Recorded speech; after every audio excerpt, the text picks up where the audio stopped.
আপনাদের সাথে শেয়ার করার মতো হয়েছে বটে। অনেকদিন থেকেই ভাবছিলাম যে একটু শেয়ার করি আমার বাগানের কোথায় কি আছে। এই যে দেখুন, এটা শিম গাছ, একদম পুরো গেটটা জুড়ে সুন্দর করে সিম গাছটা জায়গা নিয়ে কত সুন্দর লাগছে দেখুন। তারপরে এলে এই যে আমার একখানা পেঁপে গাছ, পুরো পেঁপেতে ভরে গেছে গাছটা, দেখলেই মন জুড়িয়ে যায়। এরপর আপনার সাথে পরিচয় করিয়ে দিই আরো কিছু গাছ। এই যে ওলকপিগুলো, কি সুন্দর ছোট ছোট সুন্দর ওলকপি হয়েছে দেখুন। আর কয়েকদিন পরেই মনে হচ্ছে ওলকপিগুলো তোলা যাবে।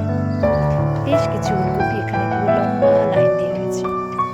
এরপর এই দুটো গাছ, দুটো না মনে হচ্ছে চারটে মতো গাছ আছে এখানে।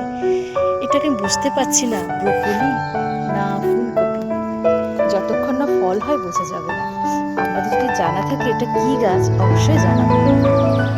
এই যে এখানে তারপর আরো আছে ওলকপি, এরপর আছে বাঁধাকপি। এই যে বাঁধাকপি গাছগুলি, মা বললো যে বাঁধাকপি গাছগুলি নাকি এইভাবে বেঁধে দিলে বেশি ভালো হয়, তাই জন্য এই কয়েকটা বাঁধাকপি গাছ আমি আবার সুতো দিয়ে আজকে বেঁধে দিই। তারপর এখানে লম্বা করে লাগানো আছে এই যে লাল নোটে, এগুলো হয়তো আর কিছুদিন পরে হারভেস্ট করতে পারা যাবে। অন্ধকার হয়ে গেছে তো, তাই দেখা যাচ্ছে না। এই যে টমেটো গাছ, তারপর এখানে আছে কুমড়ো গাছ,